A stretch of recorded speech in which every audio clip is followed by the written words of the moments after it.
Shalom. Welcome. This week we have a double portion. In non-Jewish leap years, some of the Torah portions are doubled up, and on leap years they're split so we can fill up the number of weeks. This week in the book of Leviticus we encounter two portions that are treated as one for the week, Tazria and Metzora. The link between these two portions is what is translated as leprosy.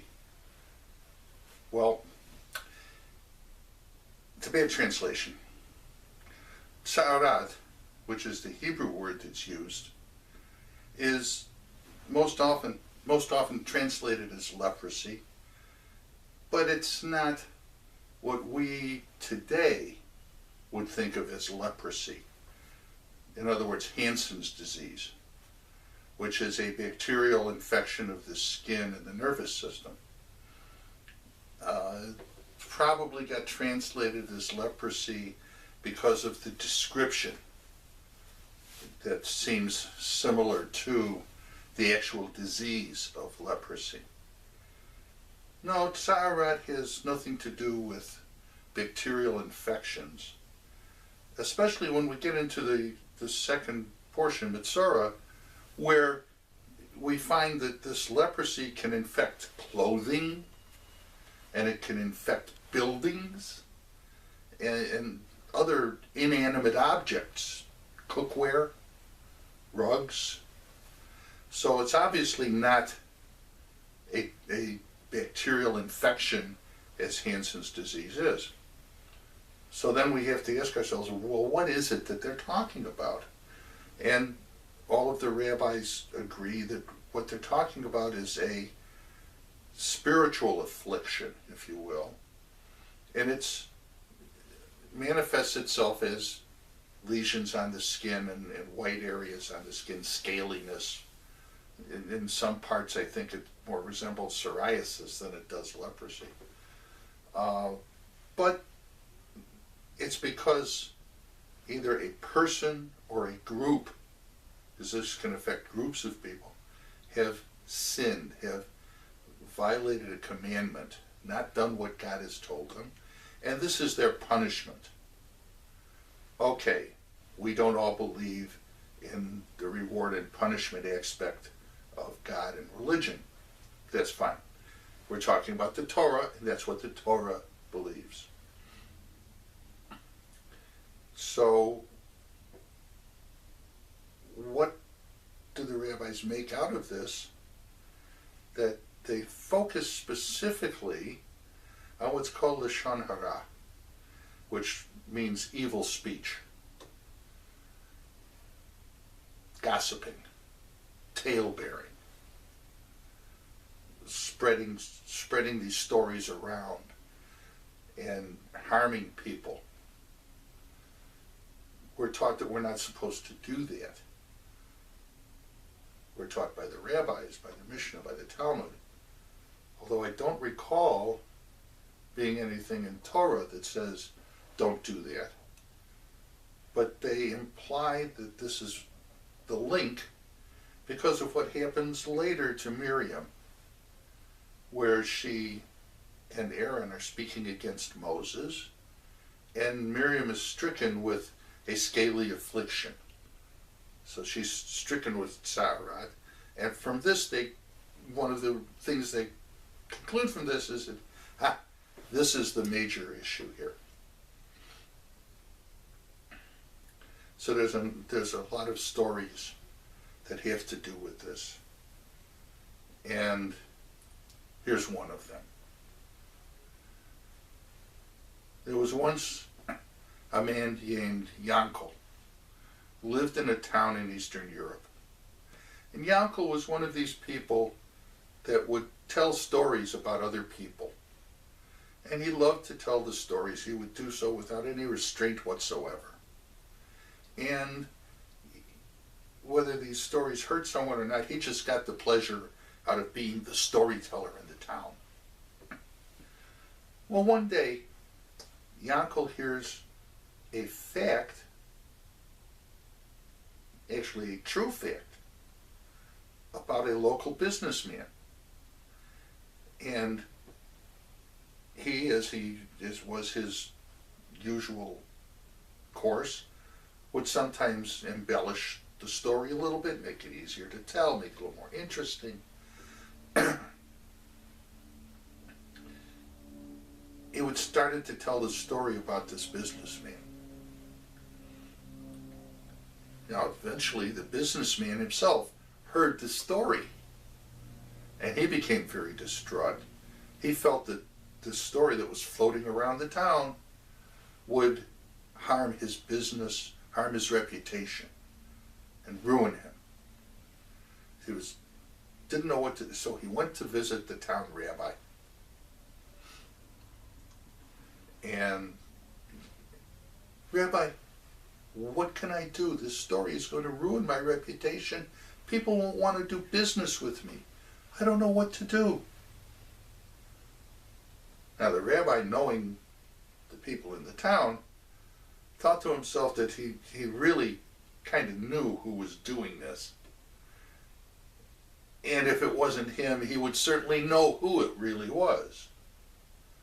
So the rabbi sent word to Yankel to come to the shul and meet with him. And Yankel immediately went to the shul and he met with the rabbi. Yankel,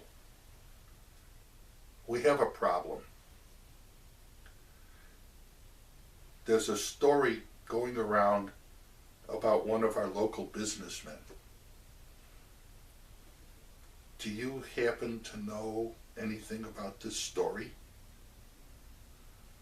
Now, Yankel, even as the rabbi hadn't quite finished speaking, he knew there was indeed a problem, because, he knew about the story, and he was the one who was spreading it around town. He didn't know how to answer the rabbi. He just kind of stood there, quaking and shivering and being uncomfortable. Yankel,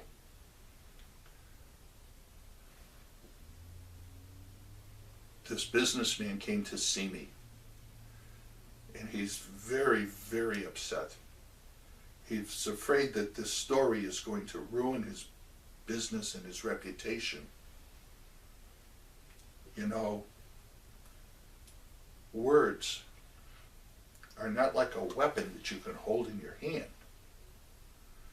but words can be sharper than the sharpest sword and still wound people.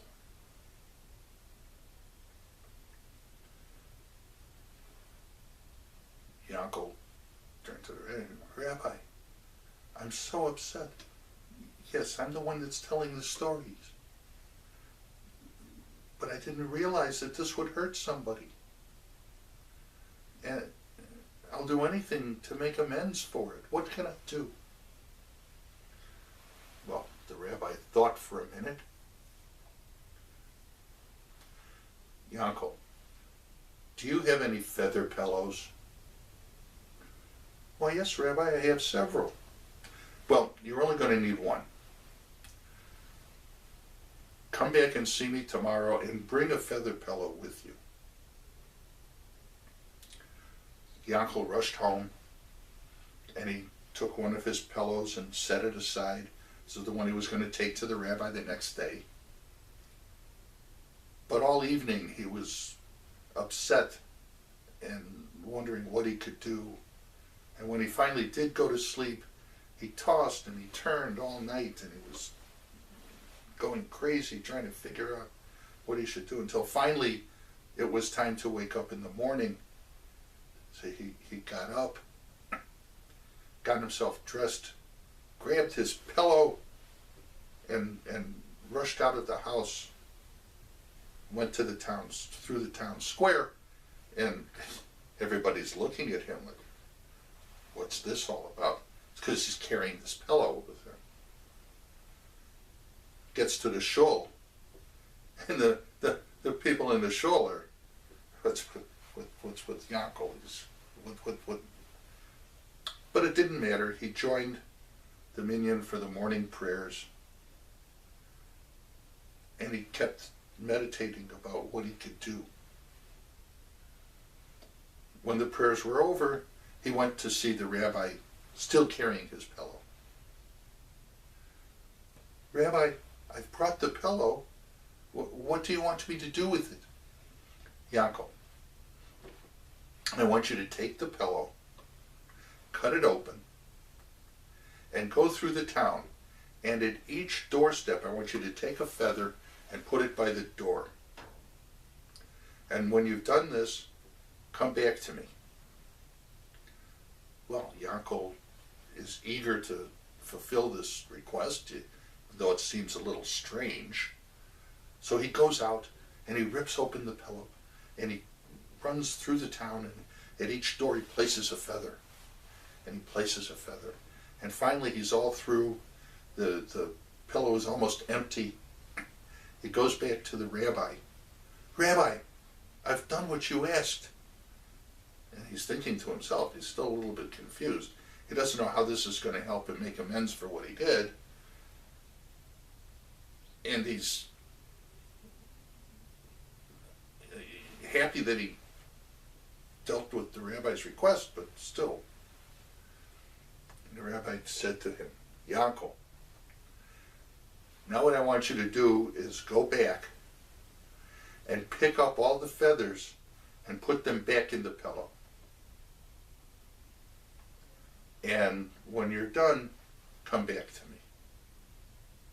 But Rabbi, that's impossible. Even as I was walking away, I saw that the wind was blowing the feathers. There's no way that I can find all of them and put them back in the pillow. And the rabbi looks at Yaakov. Ah.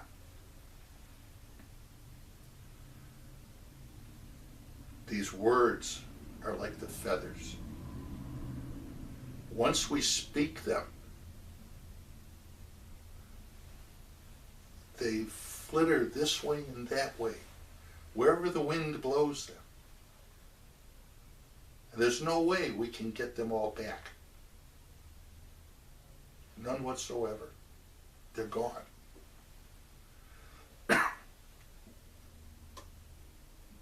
There's no way that you can really make amends for what's done in the past. We have to think about the future, though. You can't run around and tell stories about people. You have to be very careful. And Yaakov, my hope is that you have learned something. Well, Yaakov did learn something, and he swore off the Lashon Hara. He didn't tell stories anymore. But what can this story mean for us today? Because we have at our disposal means of communication which has nothing to do with words coming out of our mouths. Indeed, not only compared to feathers, but compared to bow and arrow, where our words are the arrow, once you shoot the arrow, there's no way you can get it back. It's the same analogy. But today we have all kinds of different bows and different kinds of arrows. We have Twitter, we have email, we have Instagram, we have Facebook. I'm sure if you put your mind to it, you could make a list of all of these different means we have of speaking, communicating with other people, putting stuff out on an individual basis that other people see, that once they've seen it, we have no way of getting it back. And worse yet, just like Lashon Hara, we have no way of knowing who's really seeing it. So I think we have to expand the definition of Lashon Hara, evil speech, but we have to take speech in a bigger context. We have to apply it to those means of communication like Facebook and Twitter and Instagram and others, and email, so that we apply the same caution about how we communicate about others to all of these other means of communication. Because at the bottom line, they're all the same. It's a way of putting your statements out there in the world, and they go hither and thither wherever the wind, which we call the internet, takes them. We have no idea, and we can't get them back. We need to remember the teaching in the Talmud that Lashon Hara hurts 3 people. It kills the one who's speaking, or the sender. It kills the one who hears it, or reads it somewhere on the internet. And it kills the person that's being spoken about or written about. It's all forms of gossip. They're all bad. And we need to be careful. Shalom.